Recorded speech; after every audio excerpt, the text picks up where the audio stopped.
என் உயிரிலும் மேலான ஜோதிட ஆன்மீக பெருமக்கள் அனைவருக்கும் ராமநாதபுரத்திலிருந்து டாக்டர் ஆர் தனசேகரனின் அன்பான வணக்கங்கள்.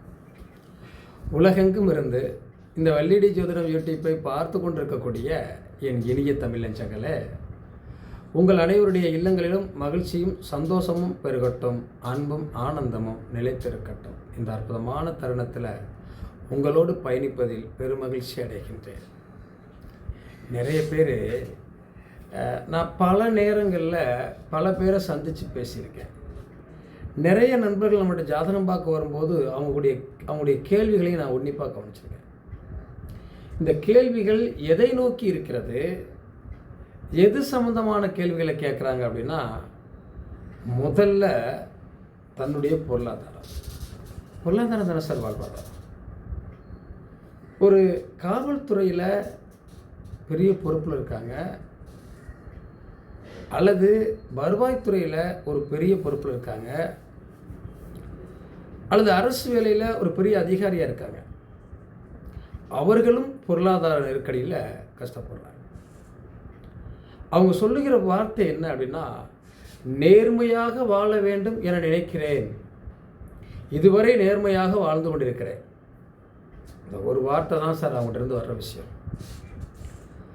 ஆனால் என் குழந்தைகளை படிக்க வைப்பதற்கும் ஒவ்வொரு சின்ன சின்ன விஷயத்திற்கும் அரசு கொடுக்கும் சம்பளத்திலேயே காலம் கழிக்க வேண்டியிருக்கிறது. அது எனக்கு காணலை, போதலை, பத்தலை. இது வேறு வகையில் வருமானம் வருவதற்கான வாய்ப்பு இருக்கிறதானா, விவசாய நிலங்கள், இடங்கள், எதுவுமே நம்முடைய அப்பாவளியுடைய இடங்களும் நமக்கு பயன்படலை அப்படின்ற ஒரு கேள்விகளையும் அவங்க வைக்கிறாங்க. இது ஒரு நல்ல ஒரு உதாரணமான விஷயம். நேர்மையானவர்கள் வசதி வாய்ப்போடு வாழ முடியவில்லையா? அது ஒரு சரியான கேள்வி தானேங்க. நேர்மைக்கு இந்த உலகத்தில் காலம் இல்லையா? அற்புதமான கேள்வி இல்லை அது. அப்போ நேர்மையானவர்கள் எப்படி வாழ்வது? எந்த ஒரு விவசாயியாக இருந்தாலும் சரி, ஒரு வியாபாரியாக இருந்தாலும் சரி, அரசு அலுவலகங்களை வேலை பார்க்கக்கூடியவர்களாக இருந்தாலும் சரி, லஞ்சம் வாங்காமல் நேர்மையாக உழைக்கக்கூடியவர்கள் கஷ்டப்படுகிறார்கள். நிச்சயமாக அது உண்மையாக இருக்கிறது. குறுக்கு வழியில் வாழ்வு தேடிடும் திருட்டு உலகமடா, அற்புதமாக சொன்னாங்கல்ல. அந்த குறுக்கு வழியில் போகாமல் இருக்கக்கூடியவங்க ஒரு வகையில் கஷ்டப்படுறாங்கன்னு தானே அர்த்தம். அவர் சொன்ன வார்த்தைகள் மனதை மிகவும் கஷ்டப்படுத்தி, நீண்ட நாட்களாக நான் அந்த கையூட்டி என்ற லஞ்சம் என்ற விஷயத்துக்குள்ளே போகக்கூடாது, அது பெரிய பாவம் என்றே வாழ்ந்து கொண்டிருக்கிறேன். ஆனால் தன்னோடு வாழக்கூடியவர்கள் நிறைய பேர் அது வேறு மாதிரியெல்லாம் வாழ்கிறாங்க, எப்படியோ போகிறாங்க, அவங்க வாழ்க்கையை சரியாக வச்சுக்கிறாங்க. அப்படி கிடைக்கலைன்னா வேறு இடத்துக்கு ட்ரான்ஸ்ஃபர் வாங்குறாங்க, வேறு இடத்துக்கு போகிறாங்க. அதெல்லாம் எனக்கு பிடிக்கல. அந்த மனிதனுக்கு இந்த இறைவன் ஏன் இவ்வளவு சோதனைகளை கொடுக்கணும்? அவர் நல்லா வாழ வைக்கணும்ல நேர்மையான மனிதர்களை. இந்த இடத்துல தான் அந்த ஜாதகம் ஒரு நேர்மையான மனிதனை தீர்மானிக்கிறது அல்லவா. அங்கே உண்மை இருக்கணும், நேர்மை இருக்கணும். அப்போ இவங்க உண்மை நேர்மையாக இருக்கிறார்கள் என்று சொன்னால் குலதெய்வத்துடைய துணை இருக்கணும், பூர்வ புண்ணியத்தில் அவங்களுடைய சொத்துக்கள் இவங்களுக்கு பயன்படணும். அதுவும் இல்லை. நல்ல மனைவி அமையணும், அதுலேயும் சிக்கல் இருக்கு. ஆனால் குழந்தைகள் நல்லா இருக்காங்க, படிக்க வைக்கணும். இவர்களுக்கு போராட்டமாக இருக்கிறது. நேர்மையானவர்களுக்கு இறைவன் ஏன் சோதனை கொடுக்கிறார் அப்படின்ற மாதிரி அவங்க முடிவுக்கு வருவாங்க. ஜாதகத்தில் 5 கெட்டு போச்சு, 9 பலம் இழந்து போச்சு அப்படின்னா நிச்சயமாக நாம் பூர்வீகத்தொட்டு வெளியே வர்றோம். அந்த 5ஆம் இடத்து அதிபதியினுடைய பார்வை லக்கணத்துக்கு, லக்கணாதிபதிக்கு கிடைக்குது. 9ஆம் இடத்துக்கு குரு பார்வை கிடைக்குது அப்படின்னா ஊரை விட்டு வெளியே வந்து உத்தியோகம் பார்க்குறோம், வேலை பார்க்குறோம், சம்பாதிக்கிறோம், அரசு உதவிகள் கிடைக்குது. நமக்கு போதுமான வகையாக அந்த வருமானம் இல்லை அப்படின்னா 10ஆம் இடத்துல பாட்டு இருக்குது. கர்மஸ்தானம் வேலை செய்யுது இல்லையா? கர்மா அதை தான் சொல்லுவோம். கிரகமா கர்மாவா அப்படின்னா, கர்மாவின் வழியில் தானே கிரகம் வந்து நம்ம ஜாதகத்தில் அமைஞ்சிருக்காங்க. அதனால் அவர்களை குறை சொல்ல முடியாது இல்லையா? இப்படி இந்த கர்மாவால் அவர்கள் பாதிக்கப்படுகிறார்கள் என்று சொன்னாலும் கூட வாழ்வாதாரத்திற்காக அவங்க போராட வேண்டியிருக்கிறது. அந்த போராட்டத்தினுடைய வெளிப்பாடு வேண்டாம் அப்படிங்கிறது தான் என்னுடைய கருத்தும் கூட.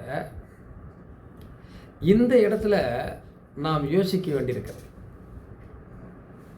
கடவுள் போடக்கூடிய முடிச்சும் திட்டமும் வேறு. அவரிடம் நான் சொன்னேன், இந்த 11ஆம் இடம் 2ஆம் இடம் பலம் பெற்று இருக்கிறது. அந்த திசைகள் உங்களுக்கு வரலை. வீடு கட்டியிருப்பீங்களே, கட்டியாச்சு சார், சூப்பர். கடனாக இருக்குது, கடன் கட்டிட்டு இருக்காரு. நேர்மையாக வாழ்ந்து கொண்டிருக்கிறார். ஒரு அரசு அதிகாரியாக அரசு அலுவலகத்தில் வேலை பார்த்தாலும் நேர்மையாக வாழ்ந்து கொண்டிருக்கிறார். அப்போ அவருக்கு பணம் சிக்கல் வருகிறது அல்லவா? அவர்கிட்ட ஒரே ஒரு வார்த்தைகளை சொன்னேன் நான். லஞ்சம் பெறுகிறார்கள், கையூட்டு பெறுகிறார்கள், வேறு விதத்தில் சம்பாதிக்கிறார்கள் என்று சொன்னால் அவர்களெல்லாம் பாவ மூட்டைகளை சேர்த்து கொண்டிருக்கிறார்கள், சுமந்து கொண்டிருக்கிறார்கள். அவர்கள் விதைக்கப்படக்கூடிய விதைகள் எல்லாம் ஒரு வாரிசுகள் அறுவடை செய்ய போகிறார்கள். பாவம், யார் வாரிசாக பிறக்கப் போகிறார்களோ தெரியல. அவர்கள் அறுவடை செய்வதற்கு பாவ மூட்டையை சேர்க்கிறார்கள். நீங்கள் புண்ணிய மூட்டையை சேர்த்து கொண்டிருக்கிறீர்கள். நீங்கள் செய்யக்கூடிய நேர்மையான பதவியும் நேர்மையான வேலையும் உண்மையான விஷயங்களும் உங்களுடைய பூர்வீகத்தில் 5ஆம் இடத்துல ஸ்டோரேஜ் ஆகும். படிப்படியாக சேர்ந்துக்கிட்டே இருக்கும்.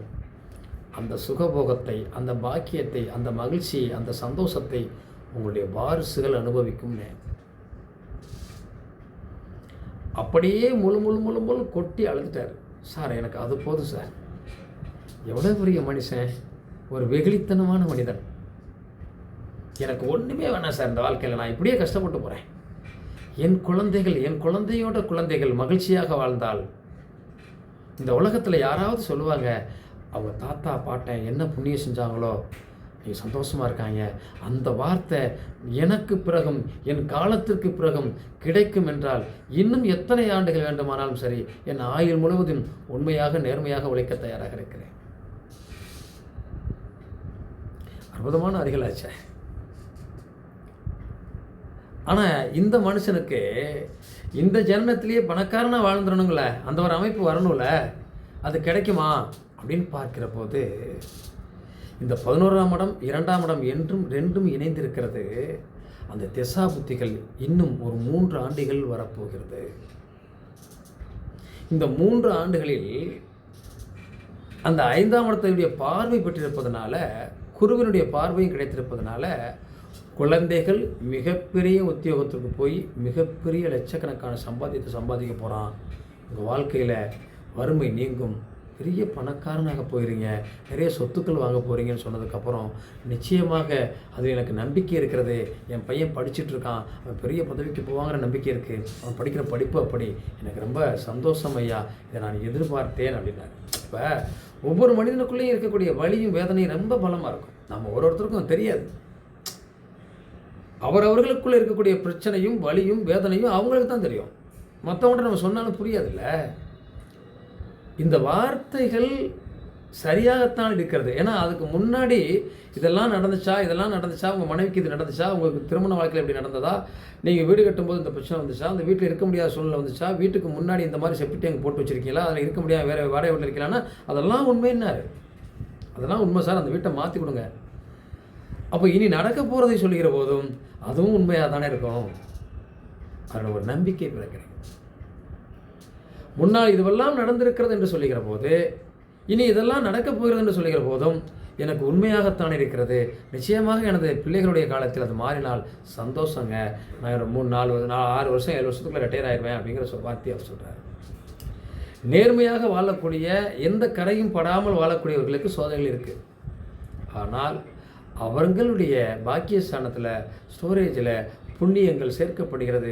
நிச்சயமாக அந்த புண்ணிய மூட்டைகளை அவங்க குழந்தைகள், பேர குழந்தைகள் அனுபவிப்பார்கள். அந்த பாக்கியத்தை கொடுத்து விட்டு இவர் செல்கிறார். அதான உண்மை. சரி, நான் ஏன் சார் இவ்வளோ போராட்டமான நிலைக்கு தள்ளப்பட்டேன்? இதில் புண்ணிய ஜாதம் பாவ ஜாதம்னு நம்ம சொல்லுவோம், அது வேறு விஷயம். இந்த கணவன் மனைவி இருவருடைய ஜாதகம் இருக்கிறது அல்லவா, இதில் நிறைய நம்ம பார்ப்போம். திருமணம் ஆன பிறகு ஒரு மனைவி வந்த பிறகு வாழ்க்கையில் பெரிய லெவலுக்கு போயிடுவாங்க. சில பேர் டாப் லெவலுக்கு. திருமணம் ஆன பிறகு நல்லா இருந்தவங்க டவுன் ஆகுவாங்க. இதற்கும் சம்பந்தம் இருக்கிறது. நம் மனைவியோட ஜாதகம் நல்ல அற்புதமாக இருந்ததென்றால் நாம் எவ்வளவு கஷ்டப்பட்டாலும் நம்ம வாழ்க்கையில் நம்ம மேலே தூக்கி கொண்டு போயிடும். வாழ்க்கையில் ஜாலியாக ஒரு பொண்ணு சந்தோஷமாக இருப்பாங்க. திருமணம் ஆனதுக்கப்புறம் ரொம்ப கஷ்டம் அனுபவிப்பாங்க.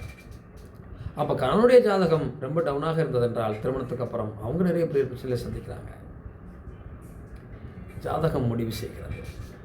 எது எப்படி இருந்தாலும் குலதெய்வத்தினுடைய அருளும் இஷ்ட தெய்வத்தினுடைய பரிபூர்ண ஆசியும் முன்னோர்களுடைய ஆசீர்வாதம் நமக்கு கிடைக்கிற போது அதில் ஒரு பெரிய ஆனந்தம் இருக்கிறது. ஏழையாக இருந்தாலும் பணக்காரனாக முடியும். நிச்சயமாக நாம் நேர்மையானவர்களை கஷ்டப்படுத்துகிறதே கடவுள் என்று நினைக்கிறோம் அல்லவா, நிச்சயமாக அது இல்லை. முன்ஜென்ம கர்மாவில் சில பிரச்சனைகளை சந்திக்கிறோம். அது நல்ல கர்மாவாக மாறும். நம் சந்ததிகளை வாழ்நாளிலே மகிழ்ச்சியாக வாழ வைக்கும் என கூறி இந்த வீடியோவில் இருந்து விடைபெறுகிறேன். மீண்டும் ஒரு வீடியோவில் சந்திப்போம். இதை பார்த்துருக்கவங்க லைக் பண்ணுங்கள், கமெண்ட் பண்ணுங்கள், ஷேர் பண்ணுங்கள். சப்ஸ்கிரைப் பண்ணாதவங்க பண்ணிடுங்க. நிறைய நண்பர்களுக்கு ஷேர் பண்ணுங்கள். அவங்களுக்கும் இந்த விஷயம் கிடைக்கணும். நன்றி, வாழ்த்துக்கள்.